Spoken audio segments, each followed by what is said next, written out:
പ്രിയമുള്ളവരെ, കാരുണ്യ പ്രവർത്തനങ്ങളെ ഇഷ്ടപ്പെടുന്നവരാണ് നിങ്ങളെങ്കിൽ ഈ വീഡിയോ കാണാതെ പോകരുത്. രോഗികൾക്കും കൂട്ടിരിപ്പുകാർക്കും ഭക്ഷണ വിതരണം, സൗജന്യമായും സൗജന്യ നിരക്കിലും മരുന്ന് വിതരണം, lab test, CT scan, ultrasound scan, x-ray, ambulance service, volunteer സേവനം, മയ്യത്ത് പരിപാലനം, സൗജന്യ ഡയാലിസ്, ഇഫ്താർ, അത്തായം, രോഗികൾക്കും കൂട്ടിരിപ്പുകാർക്കുമുള്ള PTH പാലിയേറ്റീവ് സംവിധാനം. അതിൻ്റെ ഭാഗമായി വിദഗ്ധ ഡോക്ടർമാരും പാരാമെഡിക്കൽ സ്റ്റാഫും അടങ്ങുന്ന സന്നദ്ധ സംഘവും 24/7 ഹോം കെയറും കരുതലാണ് കാവൽ ക്യാമ്പയിൻ്റെ ഭാഗമായി ക്യാൻസർ, കിഡ്നി രോഗ നിർണയ ക്യാമ്പുകളും ബോധവൽക്കരണ ക്ലാസുകളും നഴ്സിംഗ് സ്കോളർഷിപ്പ്, ശാരീരിക പരിമിതികളുള്ള കുട്ടികൾക്കുള്ള ഫിസിയോതെറാപ്പി സെൻറ്റർ തുടങ്ങിയവയും CH സെൻറ്റർ നടത്തിവരുന്ന പദ്ധതികളാണ്.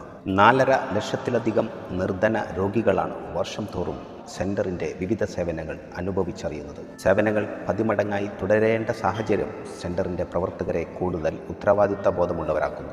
ശിഹാബ് തങ്ങളുടെ നാമധേയത്തിൽ ആരംഭിക്കാനിരിക്കുന്ന ഹോസ്പിറ്റലും പാരാമെഡിക്കൽ സ്ഥാപനവും ട്രെയിനിംഗ് സെൻറ്ററും പുനരധിവാസ ഗ്രാമവും അടങ്ങുന്ന ഹെൽത്ത് സിറ്റി CH സെൻറ്ററിൻ്റെ വലിയ പദ്ധതിയാണ്. Kozhikode medical college CH centre ദിനത്തോടനുബന്ധപ്പെട്ട് പ്രവർത്തന ഫണ്ട് സമാഹരിക്കുന്നതിൻ്റെ ഭാഗമായി മേലങ്ങാടി ജുമാ മസ്ജിദിൽ നിന്നും കാര്യമായ സംഖ്യ തന്നെ നന്മ ഇഷ്ടപ്പെടുന്നവർ സംഭാവന ചെയ്തു. അതിലൊരു കണ്ണിയാകാൻ എനിക്കും സാധിച്ചു. അതുപോലെ നിങ്ങൾക്കും സാധിക്കട്ടെ.